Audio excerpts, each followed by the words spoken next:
Papasok po tayo doon sa aking pinakapaksa. Intro lang po yun.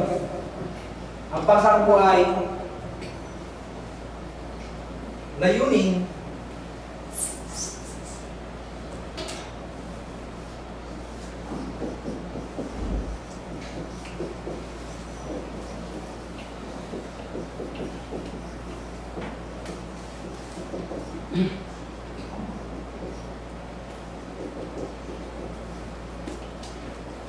ng isang mga ngaral. Picture po yan.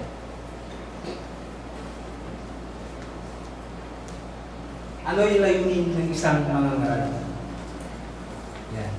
Dapat po tayo. Dahil si Apostol Pablo iniwan si Tito sa sa Creta upang ang sabi niya, husayin ang iglesia ng Creta. Ang sabi niya dito sa Titus 1:12. Iniwan ni Apostol Pablo si Tito sa iglesia ng Creta upang ayusin ang iglesia doon. Although ang isang mga ngaral po talaga mahirap gampanan. Dahil ang iniingatan po namin dito is yung damdamin at yung pag-iisip ng audience.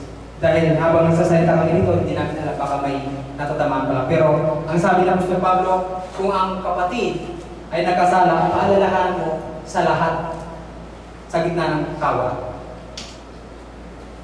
So, mahirap.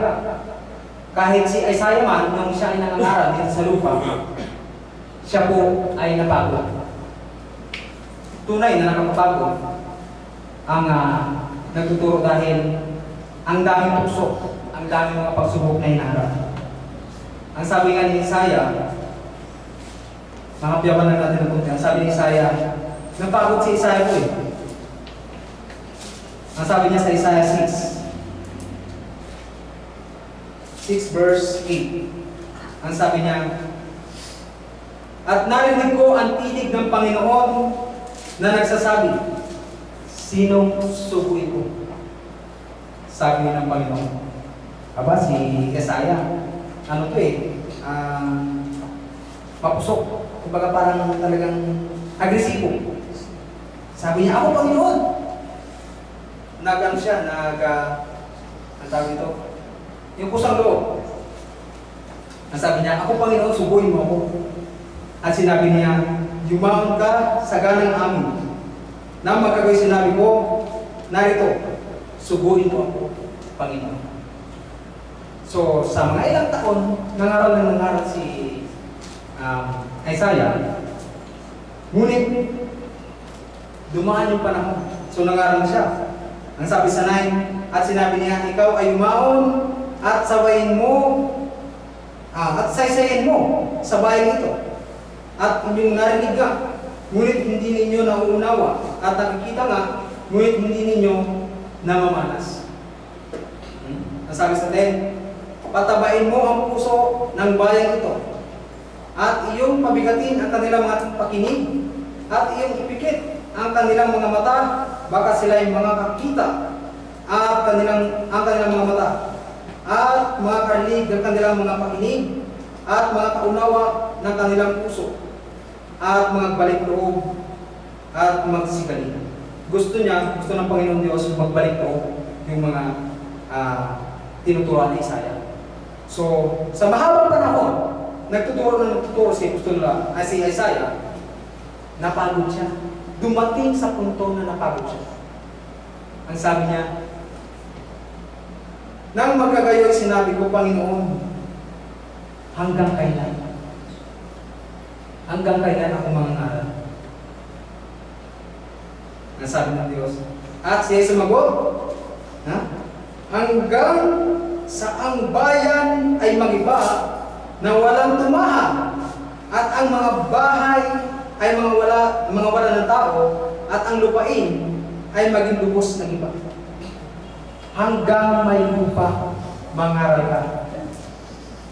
Yun yung isang mabigat na obligasyon na tinanggap namin sa Diyos na hindi po namin maiwanan. Napakabigat.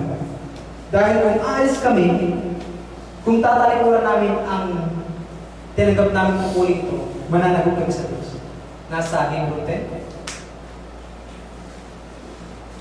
Ganito kabigat yung isang mangaral. Kaya, sana, unawain po natin, mahalin natin yung ating mga tagapagturo. So, balik tayo doon sa Titus. Ang sabi doon sa Titus 1, verse 12. Wala pala tara. Isa sa layunin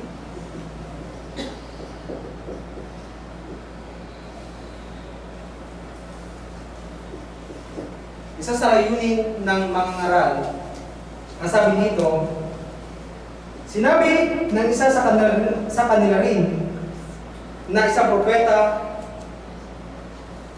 ang mga taga-preta kailanpaman ay mga sinungaling, masasamang hayop, matatakaw, mga tamad.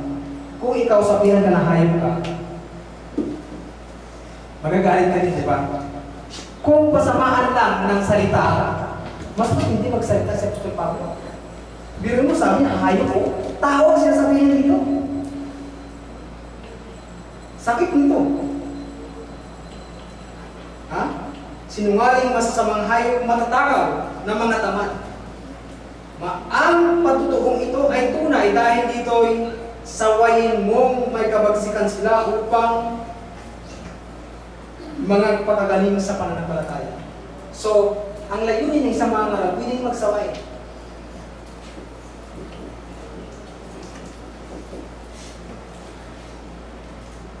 Dahil ang Biblia narito upang tayo sawayin. Nasa 2 Timothy 3:16. Ang sabi dito, at mula sa pagkasanggol ay iyong nalalaman na ang mga banal na kasulatan ay makapagpapadulong sa iyo sa ikaliligtas sa pamamagitan ng pananampalataya kay Kristo Jesus. Ang sabi sa 16, ang lahat ng mga kautusan na kinasihan ng Diyos ay mapapakinabangan sa pagtuturo, sa pagsansala, sa pagsaway. So, yung Biblia may karapatan na magsaway.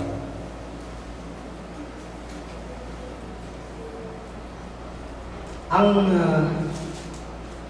sabi ng Bible, sawayin natin yung mga may likong gawain.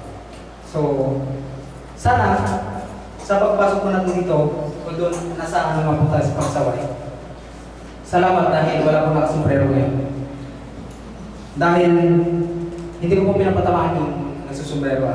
Kung harapan niyo ako ng talata, wala ko rin bibigyan ng talata. Pero, bibigyan ko pa ng halimbawa. Kung meron kang superior o supervisor, pag pumasok ka sa kanyang kusina at pinag-report ka, subukan mo maglagay ng sombrero. Anong sasabihin ng supervisor?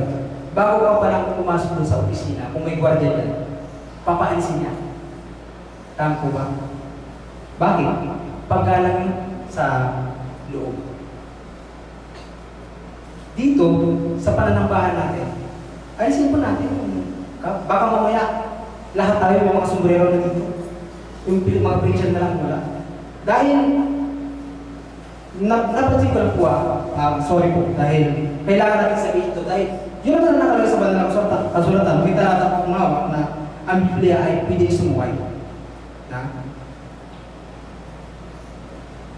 Para po sa ikaayos. Kasi yun tayo be a good example bilang mga Kristiyano. Dahil nga sa pagsaway tayo, sana yung mga kalalakihan, ano sabi ng Biblia? Mahalay sa lalaki ang may mahabang ulo. Anong talata? Nakalimutan ko na. Mamaya po babasahin ko.